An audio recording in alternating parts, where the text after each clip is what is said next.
अस्सलाम वालेकुम बच्चों, आज की नई क्लास के अंदर नए लेक्चर और नए चैप्टर के हवाले से खुशामदीद। हमने प्रीवियस क्लासेस के अंदर सेकेंड ईयर के हवाले से चैप्टर नंबर 1 के तमाम टॉपिक्स को डिस्कस कर लिया, जिसमें हमने एक्सक्रीशन को भी डिस्कस किया और एक्सक्रीटरी ऑर्गन को भी डिस्कस किया, जिसके अंदर हमने किडनी, लिवर, स्किन को डिस्कस किया, उनके फंक्शंस को डिस्कस किया, किडनी को डिटेल में पढ़ा, नेफ्रॉन को पढ़ा, इसी तरीके से हमने हायर एनिमल्स में एक्सक्रीशन को पढ़ा और इसी तरीके से लोअर एनिमल्स के अंदर हमने एक्सक्रीशन को पढ़ा, अर्थवॉर्म के अंदर भी पढ़ा, कॉकरोच के अंदर भी पढ़ा, इसी तरीके से प्लेनेरिया के अंदर भी पढ़ा, ह्यूमन के अंदर भी पढ़ा हमने। फिर इसी तरीके से हमने प्लांट्स के अंदर ट्रांसपायरेशन, गटेशन, एक्सक्रीशन को डिस्कस किया, प्लांट की अडाप्टेशन को डिस्कस किया कि प्लांट जो है वो कौन कौन सी अडाप्टेशन को अडाप्ट करता है या फिर कौन कौन सी आदत को अपने अंदर अडाप्ट करता है, जिसकी बेसिस के ऊपर वो सरवाइव करने की सलाहियत को उबूर कर सकता है या फिर उसके मुताबिक चलने की अहमियत को जाहिर कर सकता है। हमने डिफरेंट प्लांट्स को भी पढ़ा, जिसमें हमने ज़ीरोफाइट्स को पढ़ा, हमने हेलोफाइट्स को पढ़ा, मीज़ोफाइट्स को पढ़ा, इनके कैरेक्टर्स को पढ़ा, कहाँ पे स्टमेटा की ज़रूरत ज़्यादा होती है, कहाँ स्टमेटा नहीं होता, कहाँ रूट्स जो है वो डीपली अंडरग्राउंड जाती हैं वाटर को सक करने के लिए। इन तमाम चीज़ों को हमने डिस्कस किया। फिर एनिमल्स और प्लांट्स को देखते हुए हमने ये भी डिस्कस किया कि मरीन एनिमल्स और एक्वाटिक एनिमल्स या फिर आपके जो फ्रेश वाटर और मरीन वाटर एनिमल्स होते हैं उनके अंदर वो कैसे कैसे अपने होम्योस्टेसिस को मेंटेन करते हैं। हमने थर्मोरेगुलेशन को पढ़ा, हमने बैलेंस हाइपोथेसिस की बेसिस के ऊपर यानी कि हाइपोथेसिस को डिस्कस किया, हाइपोथैलेमस को डिस्कस किया, फीवर को डिस्कस किया। इन तमाम चीज़ों को हमने उस चैप्टर के अंदर डिस्कस किया। आज हम आगे चलते हैं। नेक्स्ट जो आपका चैप्टर है वो कौन सा है? Support and movement. ठीक है जी, सपोर्ट एंड मूवमेंट के हवाले से हमने आपको जब इंट्रोडक्टरी क्लास दी थी उसके अंदर हमने आपको बताया था कि सपोर्ट क्या होता है। याद रखिए कि तमाम ऑर्गेनिज्म, चाहे वो हायर एनिमल्स हो, प्लांट हो, एनिमल्स हो या फिर छोटे एनिमल्स हो, उन तमाम को सपोर्ट चाहिए होती है ताकि उनकी बॉडी जो है वो एक शेप के अंदर रह सके।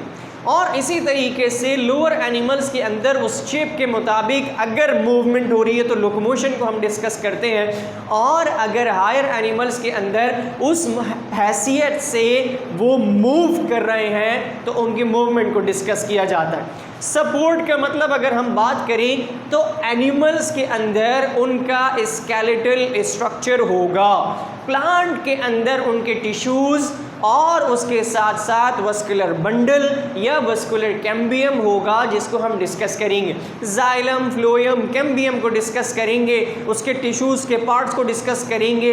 इसी तरीके से हम डिफरेंट सेल्स को डिस्कस करेंगे जिसकी बेसिस के ऊपर प्लांट को सपोर्ट मिल रही होती है ताकि उसका शूट बरकरार रह सके, उसका शूट जो है एक अहमियत में रह सके, उसका शूट एक जगह पे स्टेबल रह सके।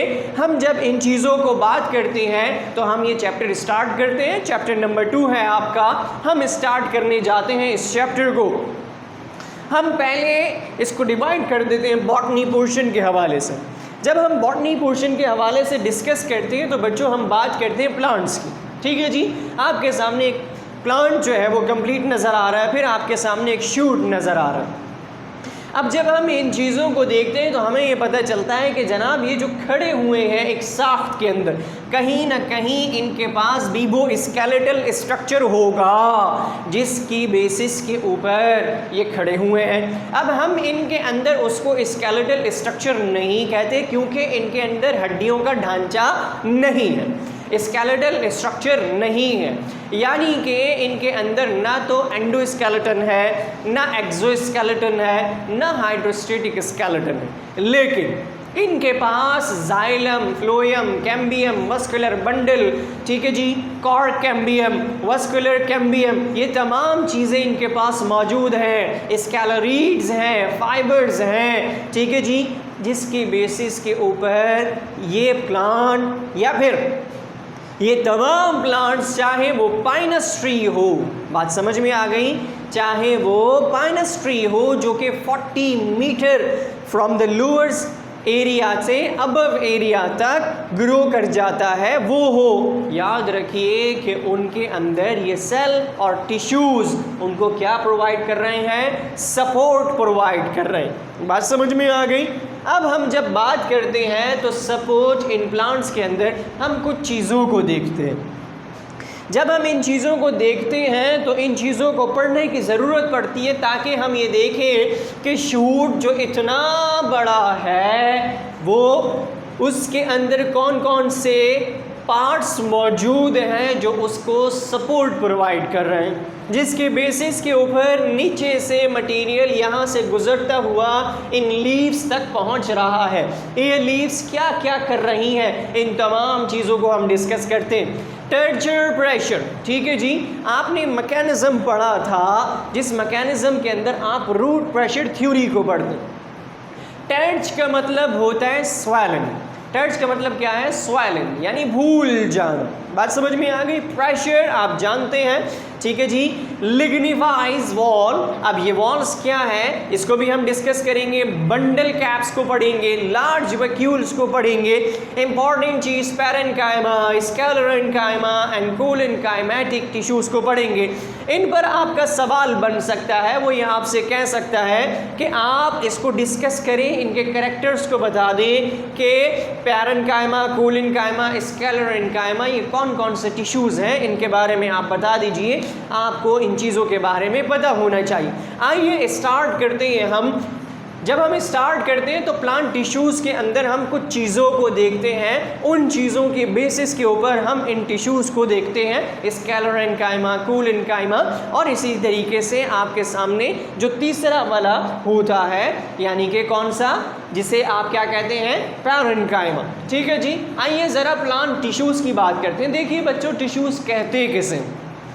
जब भी हम टिश्यूज़ की बात करते हैं तो टिश्यू उस चीज़ को कहते हैं जो सिमिलर सेल से बना हो, स्पेसिफिक फंक्शन को परफॉर्म कर रहा है। सिमिलर सेल होना भी ज़रूरी है, स्पेसिफिक फंक्शन का होना भी ज़रूरी है।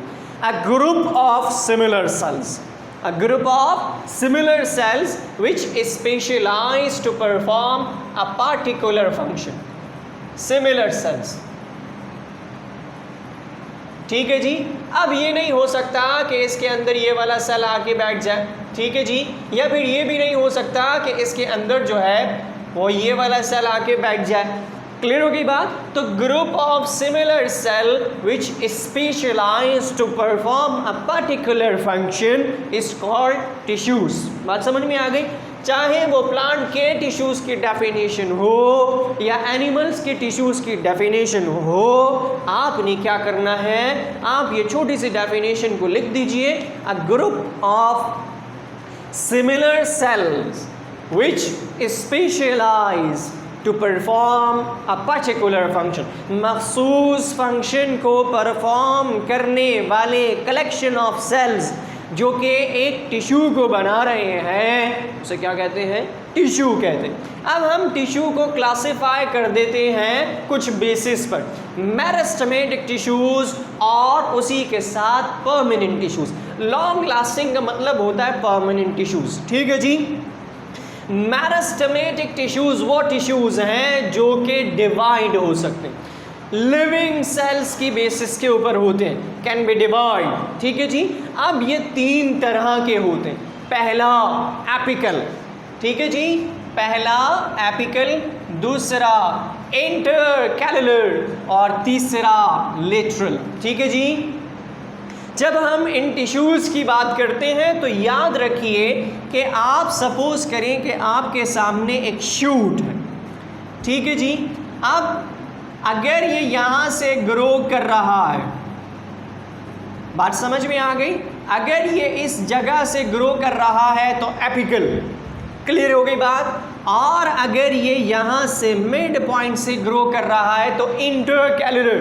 एंड देन लेटरल की अगर हम बात करें तो लेटरल यानी कि ये वाली साइड जो कि इसको क्या कर रही है, इसकी लेंथ को इंक्रीज कर रही है, उसे कहा जाता है। अब देखिए कुछ होते हैं नोड्स, नोड्स के दरमियान ये जो ग्रोथ होती है उसे इंटरकैलुलर कहते हैं। लेटरल का मतलब ये वाली ग्रोथ जो कि इंक्रीज कर रही है किसको, इसके विड्थ को। इंक्रीज अगर विड्थ हो रही है लेटरल, इंक्रीज अगर लेंथ हो रही है, ठीक है जी, लंबाई में अगर बढ़ रहा है तो क्या कहलाएगा, एपिकल कहलाएगा। बात समझ में आ गई। लॉन्ग लास्टिंग यानी परमानेंट टिश्यूज। अब जब हम बात करते हैं लॉन्ग लास्टिंग यानी परमानेंट टिश्यूज की, तो इसमें कुछ होते हैं सिंपल टिश्यूज, बात समझ में आ गई, और दूसरे होते हैं कॉम्प्लेक्स टिश्यूज। सिंपल टिश्यूज का मतलब होता है होमोगैमी। क्या होता है, होमोगैमी। होमोगैमी का क्या मतलब, होमोगैमी का मतलब होता है, होमो का मतलब सेम, गैमी का मतलब फ्यूजन, ठीक है जी। फ्यूजन होगा तो सेल बढ़ेगा, बात समझ में आ गई। होमो का मतलब same, which means same type या वन टाइप सेल, ठीक है जी। एक जैसे सेल क्या कहलाते हैं, सिंपल टिश्यूज कहलाते हैं। इसे कहते हैं हेट्रोगैमी। क्लियर हो गई बात, यानी मोर देन टू टाइप्स, ठीक है जी, more than one type of cell, two type of cell, इसे क्या कहेंगे, कॉम्प्लेक्स टिश्यूज कहेंगे। अब सिंपल टिश्यूज के अंदर जब आप बात करते हैं तो ग्राउंड टिश्यूज की बात करते हैं। ग्राउंड टिश्यू के अंदर सबसे ज़्यादा अमल दखल होता है किसका, पैरेन्काइमा, ठीक है जी। क्लियर हो गई बात। इसी तरीके से सपोर्टिंग टिश्यू के अंदर कोलिनकाइमेटिक सेल का अमल दखल सबसे ज़्यादा होता है, ठीक है जी। अब आते हैं कॉम्प्लेक्स टिश्यू के अंदर। ये जो कॉम्प्लेक्स टिश्यूज़ की हम बात करते हैं, इसके अंदर वो सेल हैं जो कि एपिडर्मल पर होंगे आपके, ठीक है जी। देन सपोर्टिंग टिश्यूज़ बनाएगा इसमें से, एंड देन वस्कुलर टिश्यूज़ बनाएगा। जब हम बात करते हैं एपिडर्मल टिश्यूज़ की, तो इसका काम क्या है, प्रोटेक्शन करना, सेक्रीशन करना, एब्जॉर्प्शन करना, ये तमाम के तमाम काम किसके हैं, एपिडर्मल टिश्यूज़ के। क्लियर हो गई बात। अब इसी तरीके से जब हम बात करते हैं सपोर्टिंग टिश्यूज़ की, तो सपोर्टिंग टिश्यूज़ कौन से हैं, स्क्लेरेन्काइमेटिक सेल, ठीक है जी। अब ये स्क्लेरेन्काइमेटिक सेल को हम डेड सेल भी कहते हैं। क्यों, क्योंकि ये क्या काम कर रहे हैं, ये प्लांट के शूट को स्ट्रेंथन कर रहे हैं, ताकतवर बना रहे हैं, अपने काम तमाम के तमाम कामों को, यानी कि ना ये एब्जॉर्प्शन कर रहे हैं ना सेक्रीशन कर रहे हैं, ये सिर्फ और सिर्फ मैकेनिकल सपोर्ट प्रोवाइड कर रहे हैं, किसको, प्लांट को, ताकि प्लांट खड़ा रहे। बात समझ में आ गई। देन उसके बाद वस्कुलर टिश्यूज़ जो कि फ्लोएम जाइलम की बेसिस पर हैं, यानी वाटर को कंडक्ट भी करेंगे, मिनरल्स को कंडक्ट भी करेंगे, फोटोसिंथेसिस का प्रोसेस भी करेंगे, तो उसके अंदर हम मस्कुलर टिश्यूज़ को पढ़ते हैं। जब हम सिंपल टिश्यूज़ के अंदर ग्राउंड टिश्यूज़ और सपोर्टिंग टिश्यूज़ की बात करते हैं, तो सेल कैन डिवाइड्स, ये सेल डिवाइड हो सकते हैं। पैरेन्काइमा, कोलिनकाइमा डिवाइडेबल सेल है, जबकि स्क्लेरेन्काइमा नॉन डिवाइडिंग सेल है। ये भी आपका एमसीक्यूज, ये भी आपका एमसीक्यूज, ये करेक्टर, ये करेक्टर, ये करेक्टर, ये करेक्टर। आपको पता चल गया कि आप जब प्लांट को पढ़ रहे हैं तो उसके अंदर आपको जो चीज़ पढ़नी है, जो सपोर्टिंग टिश्यूज़ होंगे, जिसकी बेसिस के ऊपर प्लांट स्ट्रेंथन होगा, एब्जॉर्प्शन करेगा, प्रोटेक्शन करेगा, सेक्रीशन करेगा, जाइलम का क्या काम होगा, इसी तरीके से ग्राउंड टिश्यूज़, वस्कुलर टिश्यूज़ क्या करेंगे, जो डिवाइडेबल सेल है पैरेन्काइमा, कोलिनकाइमा, और उसी के साथ स्क्लेरेन्काइमा नॉन डिवाइडिंग सेल क्या कर रहा होगा, सपोर्ट कर रहा होगा प्लांट को। बात समझ में आ गई। आगे चलते हैं, एक और चार्ट को डिस्कस करते हैं। जब हम एक और चार्ट को डिस्कस करते हैं तो थोड़ा सा इसके अंदर जो है वो एक्सप्लेनेशन आ जाता है, जिसके बेसिस के ऊपर हम इसे डिस्कस करते हैं। याद रखिए बच्चों, आपको ये पता चल गया कि टिश्यूज़ कहते किसे, चाहे वो प्लांट के टिश्यूज़ हो या एनिमल्स के टिश्यूज़ हो। आपने ये डेफिनेशन को याद कर लिया कि group of similar cells which specialise to perform a particular function. आपने इस डेफिनेशन को याद कर लिया तो एनिमल के टिश्यूज़ में भी लिख सकते हो, प्लांट के टिश्यूज़ में भी लिख सकते हो। हमें ये पता चल गया कि प्लांट टिश्यूज़ दो हिस्सों में डिवाइड हो गए, जिसे मेरिस्टेमेटिक टिश्यूज़ कहते हैं और परमानेंट टिश्यूज़, जो कि आपके पास प्रीवियस स्लाइड के अंदर लॉन्ग लास्टिंग के बेसिस पर था। Meristematic cells are capable for cell division. इनके अंदर माइटोसिस भी होगा, मियोसिस भी होगा, सेल डिवाइड होगा 2 के अंदर, सेल डिवाइड होगा 4 के अंदर। अब जब हम बात करते हैं परमानेंट टिश्यूज की, तो mature cell are incapable of cell division. इसमें से जितने भी लॉन्ग लास्टिंग सेल है जिसमें मैच्योर सेल होंगे, वो ना तो डिवाइड होंगे ना डिवीजन की तरफ जाएंगे। बात समझ में आ गई? क्यों? क्योंकि इन्होंने क्या करना है, प्लांट को स्ट्रेंथन करना, प्लांट की बॉडी को सपोर्ट करना है, प्रोटेक्शन करना है, जिसके बेसिस के ऊपर ये ना तो डिवाइड होंगे ना डिवीजन की तरफ जाएंगे। डिवाइड कौन होगा? मेरिस्टेमेटिक टिश्यूज या मेरिस्टेमेटिक सेल डिवाइड होंगे। बात समझ में आई? अब हम जब बात करते हैं परमानेंट की, तो हमने ये पढ़ लिया कि उसमें सिंपल टिश्यूज होते हैं और इसी तरीके से कॉम्प्लेक्स टिश्यूज होते हैं। सिंपल टिश्यूज होमोगैमी, ठीक है जी, tissues composed of a single cell type, एक जैसे सेल से बना तो सिंपल टिश्यूज, एक जैसे सेल से हटकर एक से ज़्यादा सेल से बना तो complex tissues, tissues composed of more than one type of cell. बात समझ में आ गई?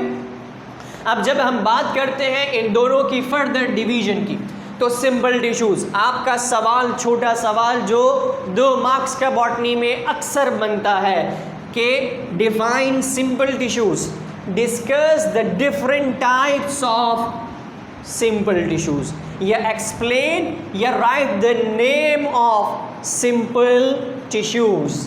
ठीक है जी, या टाइप्स ऑफ सिंपल टिश्यूज। आपको पता चल गया कि सिंपल टिश्यू क्या है। सिंपल टिश्यू को हेट्रोगैमी कहते हैं, ठीक है जी, composed of one type of cell is called simple tissues. Clear हो गई बात? ठीक है जी।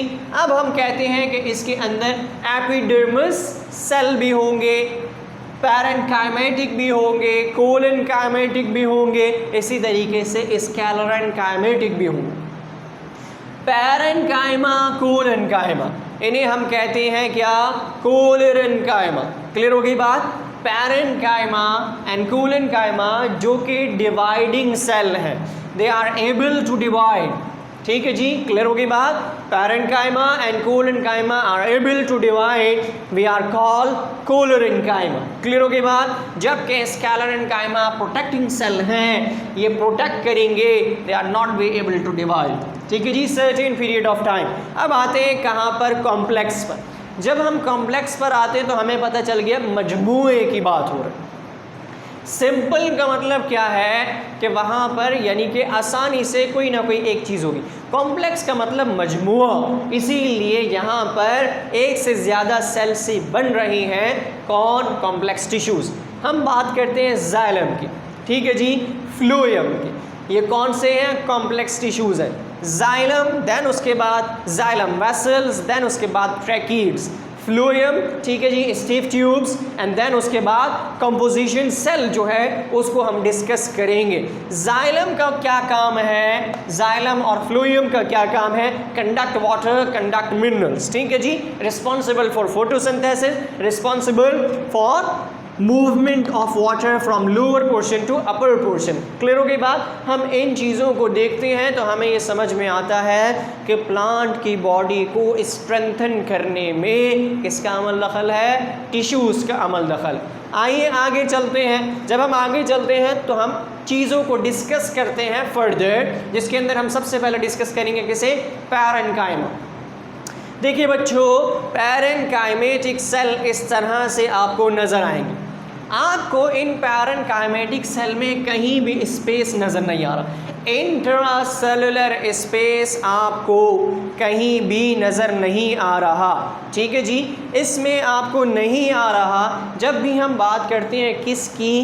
पैरेन्काइमेटिक सेल की, तो हम ये बात याद रखते हैं कि इनमें क्या होगा क्या मौजूद होंगे, इंट्रासेलुलर स्पेसिस की बात करते हैं। देखिए बच्चों, जब भी हम पैरेन्काइमेटिक सेल की बात करते हैं तो हम जब प्लांट को पढ़ते हैं तो क्या कह रहा है, plant parenchyma sales make up, ठीक है जी, द बल्क ऑफ लीव्स, ये लीव्स को बनाएंगे, फ्लावर्स को बनाएंगे, and the growing parts dividing inner parts of stem roots, they perform function such as photosynthesis, food storage, sap secretion and gas exchange। तो क्या बात समझ में आई कि इसके अंदर मौजूद होगी क्या, इंट्रासेलुलर स्पेस। अब अगर इंट्रासेलुलर स्पेस इसमें मौजूद नहीं है तो क्या मौजूद होगा कि आपकी सेक्रेशन जो है वो आसानी से नहीं हो पाएगी। क्लियर हो गई बात। तो सेक्रेशन के लिए उस मुताबिक आपको क्या चाहिए, पैरेन्काइमा के अंदर आपको थोड़ी थोड़ी सी स्पेस चाहिए। क्लियर हो गई बात। अब हम ऊपर यानी आउटर लेयर को देखें तो आउटर लेयर के अंदर आपको छोटी छोटी सी इंट्रासेलुलर स्पेसेस नज़र नहीं आएंगी। इसकी एग्जांपल इस तरीके से ले लीजिए, अगर हम आपके स्किन के ऊपर इस तरह से स्पॉट्स यानी कि इंट्रासेलुलर स्पेस को बना दें तो क्या होगा, आपके बॉडी की सारी सेक्रेशन आसानी से निकल जाएगी, सारी सेक्रेशन आपकी बॉडी से बाहर हो जाएगी। लेकिन आपको ये स्पॉट्स चाहिए भी ताकि आपका होम्योस्टेसिस बैलेंस रह सके। इसीलिए तो ये क्या परफॉर्म कर रहा है, फोटोसिंथेसिस को परफॉर्म कर रहा है, इसी तरीके से गैसेस एक्सचेंज को परफॉर्म कर रहा है और सैप की सेक्रेशन को परफॉर्म कर रहा है। आप पैरेन्काइमा के अंदर यहाँ से लेकर फंक्शन अलग हेडिंग बना दो कि इसका फंक्शन क्या है, photosynthesis, food storage and then sap secretion, gases exchange, क्या हो गया, इसका फंक्शन हो गया। जबकि आपको पता है कि पैरेन्काइमा क्या है कि लीव्स को बनाएगा, फ्लावर्स को बनाएगा, ग्रोइंग पार्ट्स को बनाएगा, inner and outer parts of stem को, रूट्स को बनाएगा। जब आप इन चीज़ों को पढ़ लेंगे तो आपको पता चल जाएगा। जब हम बात करते हैं 3 बेसिक टाइप्स ऑफ टिश्यूज़ की तो पैरेन्काइमेटिक टिश्यूज़, बात समझ में आई, then collenchymatic tissues and sclerenchymatic tissues. Collenchyma, sclerenchyma, parenchyma आपको तमाम के तमाम इस तरीके से नज़र आएंगे। ठीक है जी, इंट्रासेलुलर स्पेस आपको नज़र आ रही है। क्लियर हो गई बात। इसके अंदर आपको इंट्रासेलुलर स्पेस नज़र आ रही है। ठीक है जी। आप जब आते हैं कोलेनकाइमा में तो सेल वॉल इसको क्या करी हुई होती है, प्रोटेक्ट करी हुई होती है। जब आते हैं स्कैलरेन्काइमा के अंदर cell wall with the hard part which is lignin.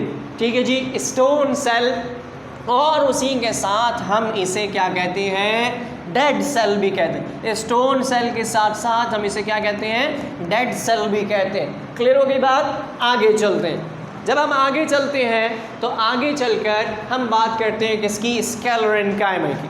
जब हम स्कैलरेन्काइमा की बात करते हैं तो टिश्यूज़ प्रोवाइड स्ट्रक्चरल सपोर्ट्स। ठीक है जी, ऑल्सो कॉल्ड डेड सेल और स्टोन सेल। स्कैलरेन्काइमा क्या करेगा, सपोर्ट प्रोवाइड करेगा स्ट्रक्चरली, इसीलिए इसे डेड सेल कहते हैं। ये नॉन डिवाइडिंग सेल होते हैं। कौन होते हैं, नॉन डिवाइडिंग सेल होते हैं, ताकि इन सेल से क्या हो सके, प्रोटेक्शन हो सके। देन हम इसके अंदर पढ़ते हैं फाइबर्स, स्कैलरीड्स और वेसल्स।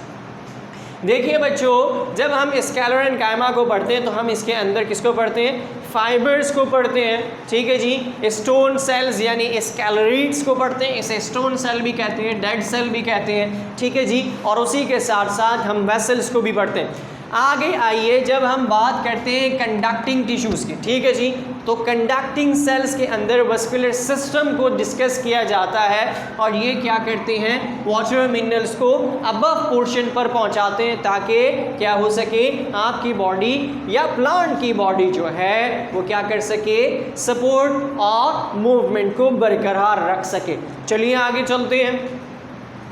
जब आगे चलते हैं तो आप कोलेनकाइमा की बात करते हैं। ठीक है जी, collenchymatic tissues provide support in young plants ठीक है जी, provide extra mechanical and structural supports, ठीक है जी, particularly region of new growth, ऐसी जगह पर जहां पर न्यू ग्रोथ हो रही है वहां पर आपको ये सेल प्रोटेक्शन करते हुए नजर आएंगे। माइक्रोस्कोपिक स्ट्रक्चर किसका? कोलेनकाइमा का। आपने स्ट्रक्चर देखा तीनों का। पहले आपने किसको देखा? आपने पैरेन्काइमा को देखा, ठीक है जी। उसके बाद आपने स्केलेरेन्काइमा को देखा, देन उसके बाद आपने कोलेनकाइमा को देखा। हम स्केलेरेन्काइमा को डिस्कस करते हैं तो हम ये देखते हैं कि उसके अंदर इंट्रासेलुलर स्पेस नहीं होती। क्लियर होगी बात? जबकि कोलेनकाइमा और उसी के साथ पैरेन्काइमा के अंदर आपको इंट्रासेलुलर स्पेस नज़र आएगी, जबकि कोलेनकाइमा के अंदर आपको न्यूक्लियस सेंटर में नज़र नहीं आएगा, पैरेन्काइमा में न्यूक्लियस आपको सेंटर में नज़र आएगा। बात समझ में आ गई? क्लियर होगी बात? चलिए आगे चलते हैं। देन हम बात करते हैं सेकेंडरी ग्रोथ की, ठीक है जी। Primary growth, secondary growth. Primary growth का मतलब इनिशियल पार्ट, ठीक है जी। सेकेंडरी ग्रोथ का मतलब अब उसमें से, यानी प्राइमरी ग्रोथ जो है वो कन्वर्ट हो गया किसके अंदर? ओल्डर साइड के अंदर। जब भी हम बात करते हैं तो इसके अंदर वस्कुलर कैम्बियम और कॉर कैम्बियम को डिस्कस करते हैं। देखिए आपके सामने एक पार्ट नज़र आ रहा है जो कि शूट का पार्ट, ठीक है जी। अब आपको इसके अंदर आपको नज़र आ रहा है एनुअल रिंग। क्लियर होगी बात? एनुअल रिंग कहते किसे? ये वो सेल होते हैं जो एनुअली ग्रो होते हैं और इससे आप क्या पता लगाते हैं? ये पता लगाते हैं कि प्लांट या शूट कितना पुराना है और उस एनुअल बेसिस के ऊपर उसने कितने सेल्स को परफॉर्म किया और डिवाइड किया। आप इससे उसकी एज को भी डिस्कस कर सकते हैं। देन हम बात करते हैं पित्त की, हार्डवुड और सैपवुड के, और इसी तरीके से कैम्बियम की और बार्क की। देखिए बच्चों, जो आउटर कवरिंग यानी जो आपको खुरदुरा नज़र आता है, मिसाल के तौर पर सपोज करेंगे ये शूट है, ठीक है जी, प्लांट है।